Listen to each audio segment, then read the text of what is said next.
So in this video, we're going to look at the log rule for integration, and we want to focus on recognizing when we have a quotient form. And by quotient form, here's what we mean. We know that if we have the integral of u prime over u, or crap prime over crap, this is the quotient form right here, dx, that this is just equal to the natural log of the absolute value of the denominator u. So we want to look for that form u prime over u.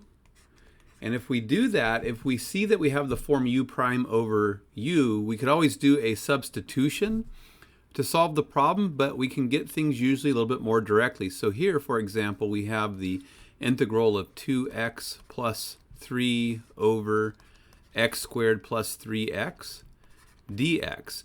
And if I look at this, I can see that the numerator is just the derivative of the denominator. So I could make a u substitution. I could go u equals x squared plus 3x and work through the whole u sub process. But in this case, if I just recognize that I have that, maybe I shouldn't use u here.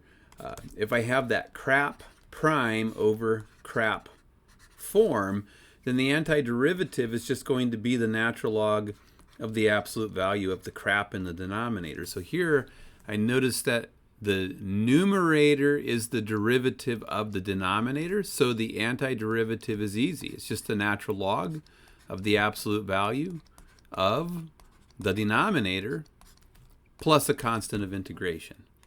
Pop, like that, and I'm done without having to do a u substitution. Here, the denominator is tangent of x. The derivative of tangent is the secant squared.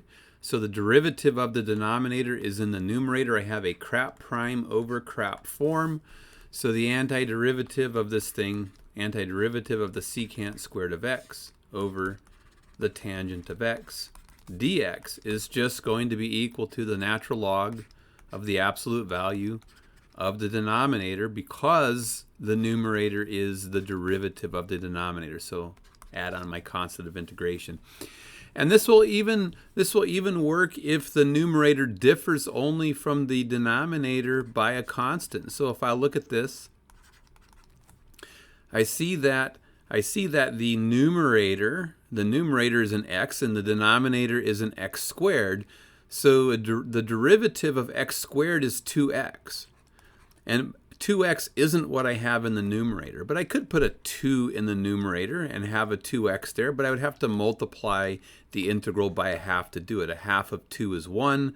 I still have a form that's equivalent to x over x squared, and now clearly the numerator is directly the derivative of the denominator, so I can solve this as the natural log of the absolute value of the denominator plus a constant of integration. And then notice I gotta have to be careful, because I would have to have my 1/2 on there from right here. So the derivative right here is the natural log of the absolute value of x squared, and it would be multiplied by the 1/2, the constant in front of the integral. And then here I could take this just the smallest bit further by recognizing that x squared will always be positive. So I don't need to take the absolute value of x squared, because x squared already is a positive real number as long as I plug in positive real numbers for x.